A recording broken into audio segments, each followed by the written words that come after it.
সারা বিশ্বে যতগুলো টি-20 লিগ আছে খালি আইপিএল ছাড়া কোনো জায়গায় অকশন নেই।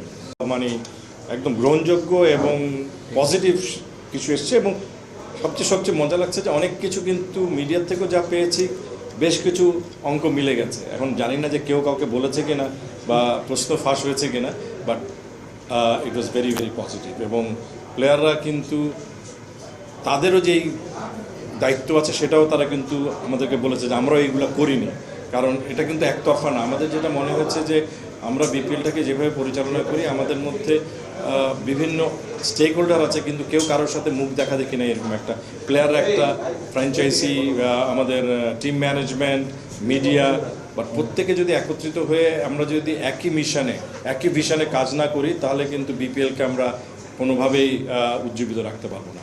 আমরা অতীতটা আলাপ করিনি, ওরা কী করলে আমরা ভালো হবে সেটা আলাপ করেছে। আজকেও আপনাদের সাথে যেটা আলাপ হয়েছে, আমরা সবসময় বলেছি যে অতীতের ভুল থেকে সামনের দিকে আগানো, এবং ওভাবেই প্লেয়াররা আমাদের কাছে সাজেশন দিয়েছে।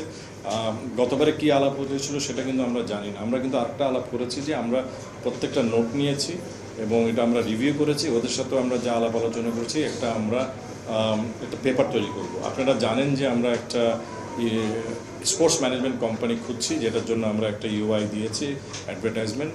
আমরা চাই যে আমাদের এই বিপিএলে আমরা তাদের সহযোগিতা নেই, এবং তাদেরকে যখন আমরা সহযোগিতা নেব তাদেরকে তো আমাদের যে সার্ভে যেটা আমরা এখন করছি সেই ডকুমেন্টটা দিতে হবে, কারণ এই ডকুমেন্টটা খুব একটা মানে it's a very important document, যেটার ভিত্তিতে আমরা একটা ভালো বিপিএল করতে পারি। দেখেন, এখন পর্যন্ত আমরা বলেছি যে আমরা ডিসেম্বর জানুয়ারিকে সামনে রেখেই বিপিএল এর প্রস্তুতি চালাচ্ছি। এমন শোনা যাচ্ছে যে এবার আসলে ফ্র্যাঞ্চাইজির হাতে আপনারা দিচ্ছেন না, পেমেন্টটা পুরোপুরি বিসিবি দেখভাল করবে। টু আর্লি টু মেনশন, কারণ হলো সাজেশন এসছে, মিডিয়ার থেকে এসছে, প্লেয়ারদের থেকে এসছে, এবং আমাদের মধ্যে আলোচনা হয়েছে।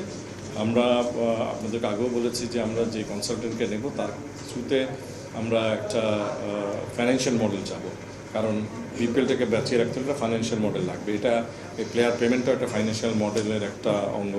তো সুতরাং সেই ফাইন্যান্সিয়াল মডেল এমনভাবে থাকতে হবে যাতে এটা ফুল প্রুফ থাকে, যে প্লেয়ার্স পেমেন্ট বলেন বা অন্যান্য যে আনুষঙ্গিক কর্মকাণ্ড, পেমেন্ট তো একটা কর্মকাণ্ড, তার সাথেও অন্যান্য যেগুলো থাকে সেটাকেও code of conduct, anti corruption, all this aspect will be in the financial. দেখেন, আমাদেরকে যে দায়িত্ব দেওয়া হয়েছে আমরা যতক্ষণ ওই দায়িত্বে থাকবো আমাদের সর্বোচ্চ চেষ্টা থাকবে যে আমরা আমাদের কর্মকাণ্ডগুলোকে সঠিকভাবে পালন করি।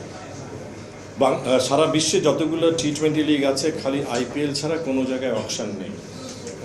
সো আমাদের সাথে প্লেয়ারদের কথা হয়েছে, they have given their suggestions. আমি এখানে ডিসক্লোজ করছি না, but they have very clear understanding কোনটা আমাদের জন্য ভালো, সেটা আমরা তাদের থেকে শুনেছি।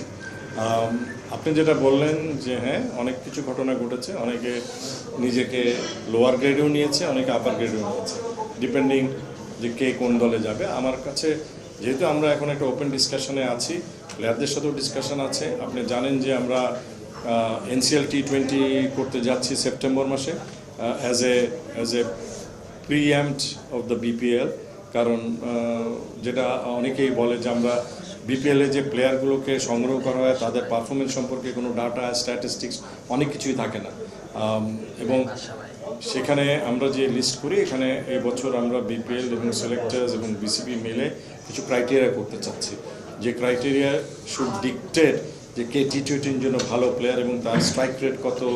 এই ধরনের জিনিসগুলাই কিন্তু এটাকে ডিসাইড করবে। কার নামটা ইম্পর্টেন্ট না, তার কোয়ালিটিটা উড বি ইম্পর্টেন্ট।